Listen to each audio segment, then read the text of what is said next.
Assalamualaikum warahmatullahi wabarakatuh.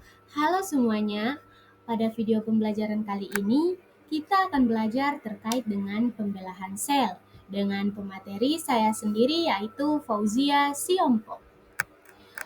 Pada tahun 1665, seorang ilmuwan Inggris yang bernama Robert Hooke melakukan pengamatan terhadap sebuah gabus dengan cara menyayat gabus tersebut kemudian dilihat menggunakan mikroskop sederhana buatannya.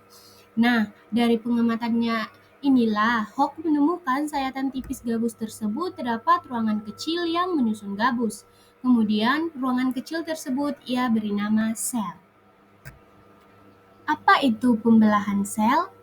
Nah, pembelahan sel adalah mekanisme utama yang menghasilkan penambahan sel-sel baru dalam jaringan. Sel-sel induk membelah untuk membentuk sel-sel anak yang kemudian berkembang menjadi jaringan baru.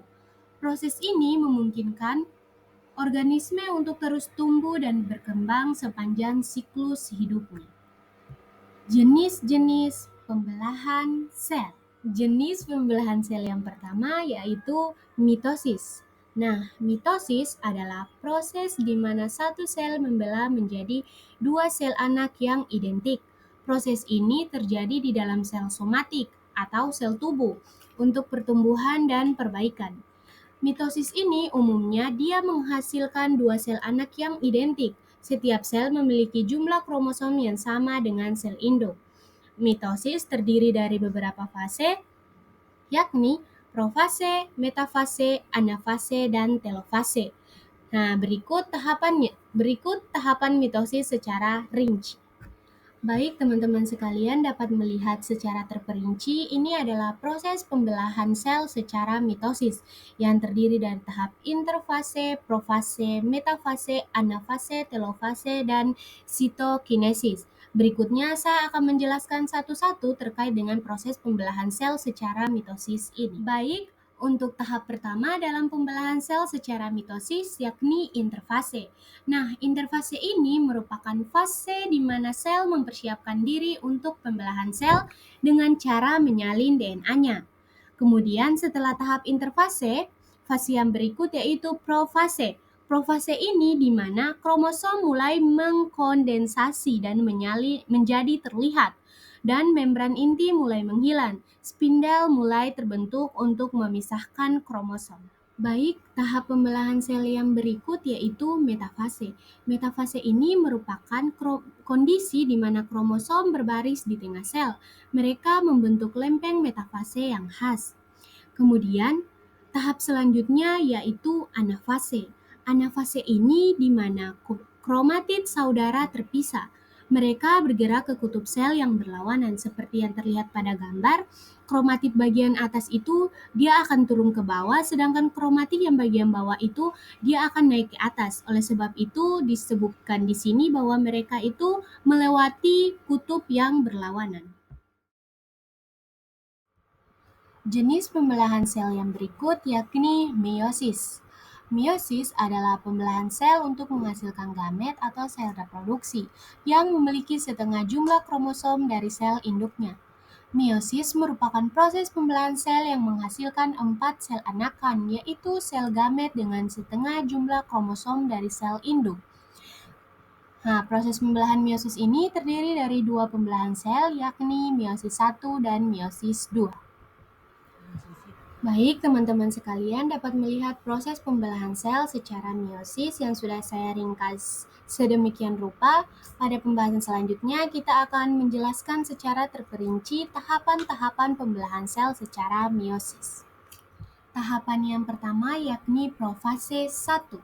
Dalam tahap ini, meningkatkan variasi genetik, kromosom homolog terpisah. Setelah itu, dari profase 1 dia akan mengalami tahap metafase 1. Tahap ini di mana kondisi kromosom homolog berbaris ke tengah-tengah sel. Seperti dapat dilihat di gambar, ada 4 kromosom yang homolog, mereka bertemu di tengah-tengah sel. Tahapan selanjutnya yaitu anafase 1. Pada tahapan ini, kromosom homolog berbaris ke tengah sel. Kemudian tahapan selanjutnya telofase 1. Membran inti terbentuk di sekitar kromosom yang telah sampai di kutub sehingga menghasilkan dua sel anakan yang haploid. Kemudian, proses meiosis 1 telah selesai dengan menghasilkan dua sel anakan yang haploid.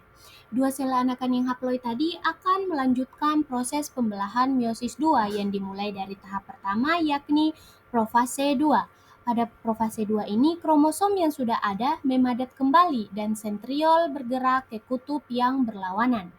Setelah itu dia akan masuk ke tahap metafase 2. Pada metafase 2 ini, kromosom berbaris di bidang ekuator sel atau bidang tengah sel, mirip dengan metafase pada mitosis. Tahapan yang selanjutnya yaitu anafase 2. Pada tahapan ini, kromatid saudara terpisah dan bergerak ke kutub yang berlawanan. Seperti yang terlihat pada gambar, kromatid-kromatid yang bersaudara saling bergerak secara berlawanan. Kromatid yang tadinya berada di atas, dia bergerak turun ke bawah, sedangkan kromatid yang tadinya di bawah, dia bergerak naik ke atas. Kemudian tahap selanjutnya, telofase 2. Pada tahap ini, membran inti terbentuk di sekitar kromosom di setiap kutub. Nah, menghasilkan total 4 sel anakan yang haploid setelah sitokinesis. Oleh sebab itu, pada sel meiosis ini menghasilkan 4 sel anakan karena dia melalui dua pembelahan meiosis, yaitu meiosis 1 dan meiosis 2. Berdasarkan pemaparan materi yang telah saya paparkan dan saya jelaskan, kesimpulan yang dapat diambil yakni pembelahan sel adalah aspek fundamental dalam biologi yang mendukung pertumbuhan, perbaikan, dan reproduksi. Mitosis, meiosis memainkan peran penting dalam siklus sel dan regenerasi, dengan masing-masing sesuai untuk fungsi yang berbeda dalam organisme. Memahami proses ini memberikan wawasan penting dalam ilmu biologi dan aplikasi dalam teknologi medis dan penelitian. Baik, teman-teman sekalian, untuk mereview kembali apa yang telah kita pelajari dari awal tadi, saya telah membuat edukasi pembelajaran pembelahan sel melalui video games. Untuk mengakses video games tersebut, teman-teman dapat men-scan barcode yang telah saya lampirkan pada video ini. Demikian yang dapat saya sampaikan, kurang dan lebihnya mohon maaf. Wabillahi taufiq wal hidayah. Wassalamualaikum warahmatullahi wabarakatuh.